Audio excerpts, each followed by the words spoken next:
ಸ್ವಾಮಿ ಇವತ್ತು ರಾಜಶೇಖರನಂತ ಯುವಕ ಸತ್ತ ಮೇಲೆ ಯಾರು ಅರೆಸ್ಟ್ ಮಾಡಬೇಕಾಗಿತ್ತು? ನಾರಾ ಭರತ್ ರೆಡ್ಡಿ ಅವ್ರನ್ನ, ಸತೀಶ್ ರೆಡ್ಡಿ ಅವ್ರನ್ನ ಅರೆಸ್ಟ್ ಮಾಡಬೇಕಾಗಿತ್ತು. ಪೊಲೀಸರು ತಪ್ಪು ಚರ್ಮ. ಬಹುಶಃ ನನಗೆ ಗೊತ್ತಿದೆ, ಇವತ್ತು ಪೊಲೀಸರಿಗೆ ನಾನು ಹೇಳ್ತೀನಿ, ಸರ್ಕಾರಕ್ಕೆ ಹೇಳ್ತೀನಿ, ಸ್ವಾಮಿ ಅಧಿಕಾರ ಇದೆ ಅಂತೇಳಿ ಇವತ್ತು ನಾರಾ ಭರತ್ ರೆಡ್ಡಿ ಅವರು ತಪ್ಪಿಸಬಹುದು. ನಿಮ್ಮ ಹತ್ರ ಸರ್ಕಾರ ಇದೆ, ಸರ್ಕಾರ ಜೊತೆ ಅಧಿಕಾರ ಇದೆ. ಬಹುಶಃ ನಿಮ್ಮೆಲ್ಲರಿಗೂ ನಾನು ಹೇಳ್ತಾ ಇದ್ದೀನಿ, ಮುಂದಿನ ದಿನಗಳಲ್ಲಿ ನನಗೆ ಕೂಡ ಅವಕಾಶ ಸಿಗುತ್ತೆ. ನಾರಾ ಭರತ್ ರೆಡ್ಡಿ ಅವರು ಪಾತಾಳದಲ್ಲಿದ್ದರೆ ಕೂಡ ನಾರಾ ಭರತ್ ರೆಡ್ಡಿ ಅವರೇ ನೆನಪಿಡ್ಕೋಬೇಕು. ತಾವು ನಾರಾ ಭರತ್ ರೆಡ್ಡಿ ನೆನಪಿಡ್ಕೋಬೇಕು. ನೀನು ಪಾತಾಳದಲ್ಲಿ ಬಚ್ಚಿಕೊಂಡಿದ್ರೆ ಕೂಡ, ನೀನು ಪಾತಾಳದಲ್ಲಿ ಬಚ್ಚಿಕೊಂಡಿದ್ರೆ ಕೂಡ ನಿನ್ನ ಹುಡುಕಿ ಹಿಡ್ಕೊಂಡ್ಬರ್ತೀನಿ ನೆನಪಿರ್ಲಿ. ಇದು ನನ್ನ ಸವಾಲು. ಇದು ಭಾರತೀಯ ಜನತಾ ಪಾರ್ಟಿಯ ಒಬ್ಬೊಬ್ಬ ಕಾರ್ಯಕರ್ತರ ಸವಾಲು. ಇದು ಒಬ್ಬೊಬ್ಬ ಕಾರ್ಯಕರ್ತರ ಸವಾಲು. ನಾರಾ ಭರತ್ ರೆಡ್ಡಿ ಇವತ್ತು ಅಧಿಕಾರ ಇದೆ ಅಂತೇಳಿ, ಪೊಲೀಸ್ ದರ್ಪ ಇದೆ ಅಂತೇಳಿ ಇವತ್ತು ತಾವೇನು ತಪ್ಪಿಸ್ಕೊಂತ ಇದ್ರು. 2028ರಿಗೆ ಸೂರ್ಯ ಚಂದ್ರ ಎಷ್ಟು ಸತ್ಯನೋ ಭಾರತೀಯ ಜನತಾ ಪಾರ್ಟಿ ಸರ್ಕಾರ ಬರೋದಷ್ಟು ಸತ್ಯ ಆಗಿದೆ. ಅವತ್ತಿನ ಸಂದರ್ಭದಲ್ಲಿ ಎಲ್ಲಿ ತಪ್ಪಿಸ್ಕೊಂತೀಗ ನಾನು ನೋಡ್ತೀನಿ. ಸ್ವಾಮಿ ನನ್ನ ಸೋದರಾದಂತ ಶಿವನಗೌಡರ ನಾಯ್ಕ ಅವರಿಗೆ ನಾನು ಸ್ವಾಗತವನ್ನು ಕೂಡ ಕೋರ್ತೀನಿ. ಸ್ವಾಮಿ ಅವತ್ತು ನೋಡ್ತೀನಿ ನಿನ್ನ ಯಾರು ರಕ್ಷಣೆ ಮಾಡ್ತಾರಂದೇಳಿ, ನಾನು ನೋಡ್ತೀನಿ.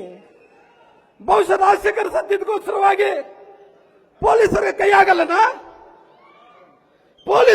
ಆಗಲ್ಲನ ನಿಮ್ಗೆ ನಾರಾ ಭರತ್ ರೆಡ್ಡಿ ಅರೆಸ್ಟ್ ಮಾಡಕ್ಕೆ? ಏನ್ ಮಾಡ್ತಾ ಇದ್ರಿ ತಾವು? ಕಾನೂನನ್ನು ರಕ್ಷಣೆ ಮಾಡಂತ ತಾವು ಕಾನೂನನ್ನೇ ಗಾಳಿ ತುರಂತ ಕೆಲಸ ಮಾಡ್ತಾ ಇದ್ರಿ. ಬಹುಶಃ ರಾಜಶೇಖರ ಸತ್ತ ಅಮಾಯಕ, ಅವನ್ನ ನೀವು ಅರೆಸ್ಟ್ ಮಾಡಕ್ಕಾಗಲಿಲ್ಲ.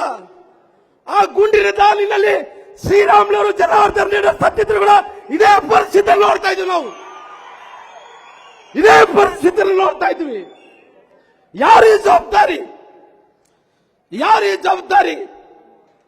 ನಾರಾ ಭರತ್ ರೆಡ್ಡಿ ಅವರು ಇವತ್ತು ಅವ್ರು ಏನ್ ಬೇಕಾದ್ರೆ ಮಾಡ್ಬೋದು ಅಂತ ತಿಳ್ಕೊಂಡನ. ಬಹುಶಃ ಮುಂದಿನ ದಿನಗಳಲ್ಲಿ ಇವತ್ತು ಆದಂತ ಘಟನೆ ಏನಿದನೋ ಬಹುಶಃ ನಿಮಗೆ ಸರ್ಕಾರ ರಕ್ಷಣೆ ಮಾಡಬಹುದು, ಅಧಿಕಾರಿಗಳು ಸರ್ಕಾರ ತಪ್ಪಿಸಬಹುದು. ನಾಳೆ ಚುನಾವಣೆಯಲ್ಲಿ ಜನರಿಂದ ಅಂತ ತಪ್ಪಿಸ್ಕೊಳ್ಳಕ್ಕೆ ಸಾಧ್ಯನೇ ಇಲ್ಲ ಅಂತ ಮಾತನ್ನು ಹೇಳ್ತೀನಿ. ಜನರಿಂದ ತಪ್ಪಿಸ್ಕೊಳ್ಳಕ್ಕೆ ತಾವು ಸಾಧ್ಯ ಇಲ್ಲ.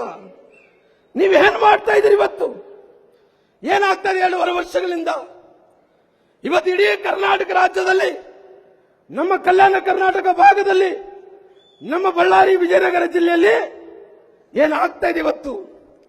ಇವತ್ತು ನಮ್ಮ ಬಳ್ಳಾರಿ ಜಿಲ್ಲೆಯಲ್ಲಿ ಎಷ್ಟು ಅನಾಹುತ ಆಗ್ತಾ ಇದೆ ಅಂದ್ರೆ, ಡ್ರಗ್ಸ್ ಮಾರಾಟ ಆಗ್ತಾ ಇದೆ, ಮಾದಕ ವಸ್ತುಗಳು ಮಾರಾಟ ಆಗ್ತಾ ಇದಾವ.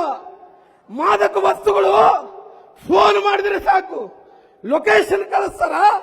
1 ಕೆಜಿ ಬೇಕಾ, 2 ಕೆಜಿ ಬೇಕಾ, 3 ಕೆಜಿ ಬೇಕಾ ಅಂತೇಳಿ ಇವತ್ತು ಮಾದಕ ವಸ್ತುಗಳು ಬೀದಿಯಲ್ಲಿ ಇಟ್ಕೊಂಡು ಪಾನ್ ಶಾಪ್ಗಳಲ್ಲಿ ಮಾರಾಟ ಮಾಡ್ತಾ ಇದಾರ. ಇವತ್ತು ಬೀದಿಯಲ್ಲಿ ಮಾರಾಟ ಏನು ಮಾಡ್ತಾ ಇದ್ರು? ಇವತ್ತು ಪೊಲೀಸರು ಏನು ಮಾಡ್ತಾ ಇದ್ರಿ? ತಮಗೇನ ಪಾಲಿದೆನಾ? ತಾವೇನ ಕಮಿಷನ್ ತಗೊಂತ ಇದ್ರೆ ತಾವು ಹೇಳ್ರಲ್ಲ. ನೀವು ಅನ್ಕೋಬಹುದು ಇವತ್ತು ಸರ್ಕಾರ ಇದಂದ್ರೆ ಪೊಲೀಸ್ ಅಧಿಕಾರಿಗಳು ತಪ್ಪಿಸ್ಕೊಂತೀವಿ ಅಂತೇಳಿ. ಭಗವಂತನ ಆಶೀರ್ವಾದದಿಂದ, ಈ ಜನರ ಆಶೀರ್ವಾದದಿಂದ 28ಗೆ ಈ ರಾಮ್ಲ ಅಧಿಕಾರಕ್ಕೆ ಬರ್ತೀನಿ. ಮತ್ತೆ ಫಿನಿಕ್ಸ್ ತರ ಎದ್ದು ಬರ್ತೀನಿ. ನೆನಪಿರ್ಲಿ. ನೀವು ಪೊಲೀಸ್ ಅವರು ಇವತ್ತು ಏನು ಮಾಡಿದ್ರು? ಯಾರ DSP ಅವರು? ಸಮ್ ರೆಡ್ಡಿ, ರಂಗಾರೆಡ್ಡಿ, ನಂದಾರೆಡ್ಡಿ ಅವರು. ನಂದಾರೆಡ್ಡಿ ನೀನು ಅನ್ಕೋಬಹುದು, ಅಡಿಷನಲ್ SP ರವಿಕುಮಾರ್ ನೀನು ಅನ್ಕೋಬಹುದು. ಬಹುಶಃ ಯಾರಿಂದ ಅಲ್ಲಿ ತಪ್ಪಿಸ್ಕೋಬಹುದಾಗ್ಲಿ, ಈ ರಾಮ್ಲು ಕಂಡುಗಳಿಂದ ತಪ್ಪಿಸಲು ಸಾಧ್ಯ ಇಲ್ಲ. ನೆನಪಿಡ್ಕೋ, ರಾಮ್ಲು ಕರುಗಳಿಂದ ನನಗೆ ರಾಮ್ಲು ಅವರಿಂದ ತಪ್ಪಿಸ್ಕೊಳ್ಳಕ್ ಸಾಧ್ಯ ಇಲ್ಲ. ನೆನಪಿಡ್ಕೋ, ಯಾಕಂದ್ರೆ ಇವತ್ತು ನೀನು ತಪ್ಪಿಸ್ಕೋಬೇಕಂತ ಪ್ರಯತ್ನ ಮಾಡ್ತಾ ಇದ್ದೋ. ನಾರಾ ಭರತ್ ರೆಡ್ಡಿ ಜೊತೆಲಿ ರವಿಕುಮಾರ್ ಅವರು, ನಂದಾರೆಡ್ಡಿ ಅವರು, ಅವ್ರು ಅನ್ಕೋಬಹುದು ರಿಟೈರ್ಡ್ ಆಗ್ತೀನಿ ಅಂತೇಳಿ. ನೀವು ರಿಟೈರ್ಡ್ ಆಗಿದ್ರು ಕೂಡ ನಿಮ್ಮ ಹುಡುಕಿ ಬಳ್ಳಾರಿಗೆ ಮತ್ತೆ ಕರ್ಕೊಂಡ್ ಬರ್ತೀನಿ.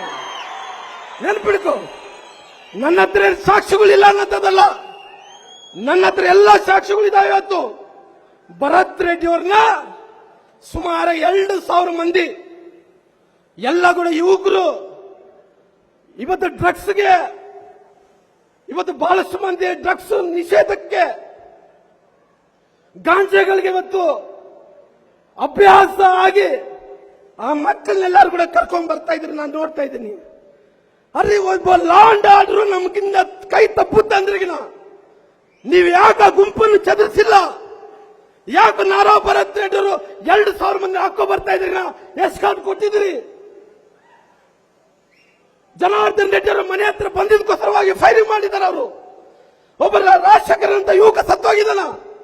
ಜನಾರ್ದನ್ ತಪ್ಪಿಸ್ಕೊಂಡಿದ್ದಾರೆ. ಪಾಪ ಹೆಂಗ ಆರಿಸ್ತಾ ಇದಾರೆ ಅಂದ್ರೆ ಇವತ್ತು ಬುಲೆಟ್ಗಳು ಡಬ ಡಬ ಡಬ ಸಿನಿಮಾದಲ್ಲಿ ತರ ಆರಿಸ್ತಾ ಇದಾರ. ಬಹುಶಃ ಜನಾರ್ದನ್ ರೆಡ್ಡಿ ತಾಕಿದ್ರೆ ರಾಜಶೇಖರ್ ಏನಾಗಿತ್ತು, ಅದು ಜನಾರ್ದನ್ ರೆಡ್ಡಿ ಅವ್ರಿಗೆ ಅದೇ ಆಗ್ತಿತ್ತು. ಸ್ವಾಮಿ ಅದಕ್ಕೋಸ್ಕರವಾಗಿ ಇವತ್ತು ನೀವೆಲ್ಲರೂ ಕೂಡ ಸೇರಿಕೊಂಡು ಷಡ್ಯಂತ್ರವನ್ನು ಮಾಡಿ ನಮ್ಗೇನು ಗೊತ್ತಿಲ್ಲ ಅಂತೇಳಿ ತಾವು ಕುಂತಿದ್ರು. ಇವೆಲ್ಲ ಕೂಡ ಸಾಕ್ಷಿ ಆಧಾರ ಮೇಲೆ ನಾನು ಎಲ್ಲರನ್ನು ಕೂಡ ರೆಡಿ ಮಾಡಿಕೊಂಡು ಕುಂತೀನಿ. ನೀವು ನೆನಪಿಡ್ಕೊಳ್ಳಿ, ಇವತ್ತು 100ಕ್ಕೆ 100% ನಾರಾ ಭರತ್ ರೆಡ್ಡಿಯನ್ನು ಅರೆಸ್ಟ್ ಮಾಡಬೇಕು, ಸಿಬಿಐಗೆ ಕೊಡಬೇಕು. ಅಕಸ್ಮಿತವಾಗಿ ನೀವು ಕೊಡಕ್ಕಾಗಲ್ಲ ಅಂತೀಗ ನನಗೆ ಕೂಡ ಗೊತ್ತಿದೆ. ನಾನು ಕೂಡ ಹೋರಾಟದಿಂದ ಮೇಲೆ ಬಂದಂತ ಒಂದು ಸಾರಿ ಹೋರಾಟದಲ್ಲಿ ಧುಮುಕಿದ್ರೆ ನನ್ನ ಜೀವ ಹೋದ್ರೆ ಹಿಂದೆ ಸರಿ ಅಂತ ಮನುಷ್ಯ ರಾಮ್ಲು ಅಲ್ಲ ಅಂತ ತಿಳ್ಕೋಬೇಕು. ನನ್ನ ಜೀವ ಹೋದ್ರೆ ಕೂಡ ಅವ್ರು ಏನು ಇವತ್ತು ನಾಯಕರು ಅಂದುಕೊಂಡಿರ್ಬೋದು. ರಾಜಶೇಖರ್ ಅಂತ ಅಮಾಯಕ ಅವರ ಬಡವರೆಲ್ಲರೂ ಕೂಡ ಡ್ರಗ್ ಅಲ್ಲಿ, ಗಾಂಜಾದಲ್ಲಿ ಅವ್ರು ತೇಲಿಸಿ ಅವ್ರನ್ನ ಅಭ್ಯಾಸವನ್ನು ಮಾಡಿ, ಅದು ವ್ಯಸನಗೆ ಅಭ್ಯಾಸವನ್ನು ಮಾಡಿಸಿ, ವ್ಯಸನಕ್ಕೆ ಅಭ್ಯಾಸ ಮಾಡಿಸಿ ಆ ಮಕ್ಕಳನ್ನೆಲ್ಲರೂ ಕೂಡ ಮುಂದೆ ಬಿಟ್ಟು ಆ ಲೀಡರ್ಗಳು ಹಿಂದೆ ಇರ್ಬೋದು. ರಾಮ್ಲು ಅನ್ನಂತ ವ್ಯಕ್ತಿ ನಾನು ಹಂಗಲ್ಲ, ನಾನು ಮುಂದೆ ಇರ್ತೀನಿ. ನನ್ನ ಜೀವ ಹೋದ್ರೆ ನಂದೇ ಹೋಗ್ಬೇಕನ್ನೋ ಹೋರಾಟವನ್ನು ಮಾಡಂತ ಮನುಷ್ಯ ನಾನು. ಅದಕ್ಕೋಸ್ಕರವಾಗಿ ಇವತ್ತು ನೋಡಂತ ಸಂದರ್ಭದಲ್ಲಿ ನಾರಾ ಭರತ್ ರೆಡ್ಡಿ ಅವರು, ನಿಶ್ಮಿಸ್ಟರ್ ನಾರಾ ಭರತ್ ರೆಡ್ಡಿ ಅವರೇ, ರಾಮ್ಲು ಅವರು ಇವತ್ತು ರಾಜಕಾರಣ ಹೊಸದ? ರಾಮ್ಲು ಅವರನ್ನ ಬಂಗಾರ ಚಮಚದಲ್ಲಿ ರಾಜಕಾರಣ ಮಾಡಿದಂತನಾ? ನಿರ್ಭೀತ, ನಿಷ್ಪಕ್ಷಪಾತ, ವಿಶ್ವಾಸಾರ್ಹ ಸುದ್ದಿಗಳಿಗೆ ಮತ್ತೊಂದು ಹೆಸರಾಗಿರೋ ನ್ಯೂಸ್ 18 ಕನ್ನಡ ಈಗ ಆಪ್ನಲ್ಲೂ ಲಭ್ಯ ಇದೆ. ದಯವಿಟ್ಟು ಇಲ್ಲಿರೋ QR ಕೋಡ್ ಅನ್ನು ಸ್ಕ್ಯಾನ್ ಮಾಡಿಕೊಂಡು ಆಪ್ ಡೌನ್ಲೋಡ್ ಮಾಡೋದಕ್ಕೆ ಮರಿಬೇಡಿ. ನಿಮ್ಮ ಬೆಂಬಲ ಹೀಗೆ ಸದಾ ನಮ್ಮೊಂದಿಗಿರಲಿ. ಧನ್ಯವಾದ.